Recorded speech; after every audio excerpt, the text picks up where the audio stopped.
In today's Closer Look, more police videos making headlines.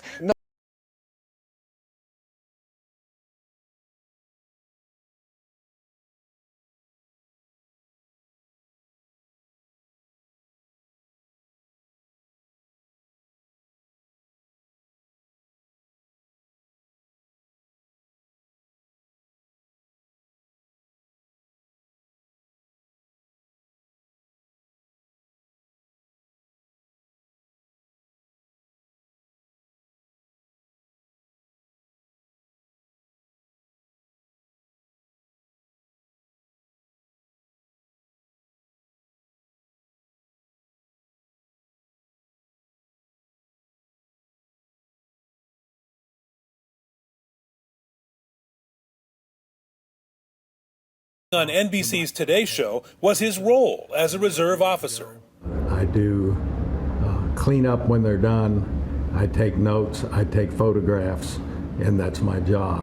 Bates, like the other reserves in Tulsa, carries a firearm on duty, explaining on national TV that he pulled the gun instead of his taser. You must believe me, it can happen to anyone. More than half the 18,000 police agencies nationwide use reserve officers. In New York City, they have 4,000 auxiliary police backing up 34,000 full-fledged officers. But there's one big difference between New York reserves and Tulsa's. In New York, reserves don't carry guns.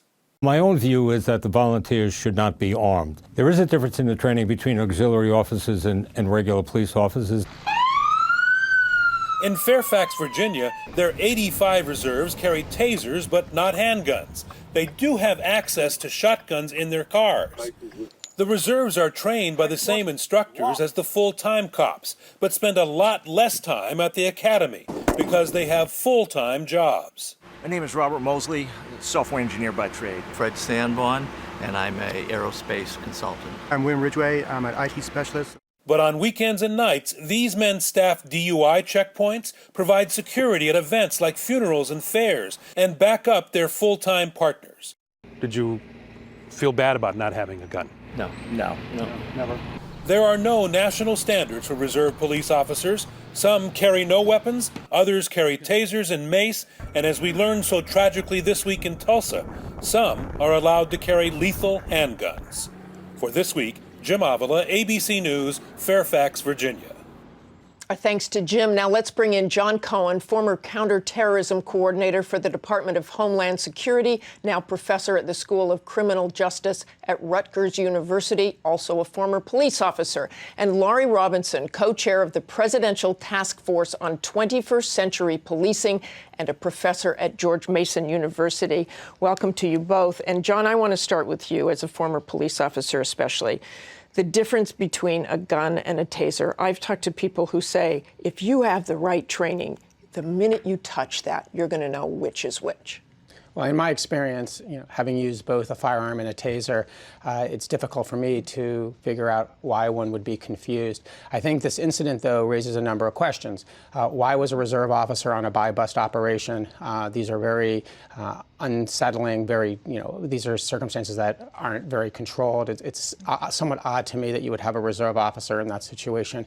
And secondly, why does a reserve officer have a taser? I think one of the questions that comes from this circumstance that we'll have to look at is, are too many officers provided tasers, and are they carrying tasers? And there's also been, we looked up, there have been 9 incidents confusing tasers and weapons. You think they would change something or look at that? And that's a question to you, Laurie. Do we have enough data on what's going on? Do we really know what's going on? We're inundated with these videos now, and obviously people are starting to carry these body cameras, but it seems like we just don't have a handle on what's going on. Martha, one thing that our task force found was that there is insufficient national data on this and many other questions.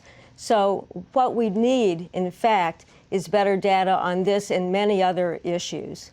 And John, how do we get that? I mean, it seems we talk week after week about this. What will change? What will it take to make a change? Well, we as a nation have to have a very serious dialogue about what's going on in this country as it relates to police-community relationships. And my concern is right now is that the parties are just not willing to come to the table and have that discussion. We need to look at police hiring practices. We need to look at training. We need to look at how we establish physical and mental fitness of our officers. And obviously one of the things that's happening too, Laurie, is suspects are running. And it's a little bit what you're saying, John. The community is reacting to this. But why wouldn't they worry? Why wouldn't they worry and take off running? Well, one of the things that we need is better training for police officers. And one thing that our task force found is that training is needed for both recruits and also for in-service, for veteran police officers, not just about the technical aspects, about how to shoot well, how to bring down suspects when you catch them, about how to drive cars fast, but about people skills. One of the things that police officers do all day long is interact with people.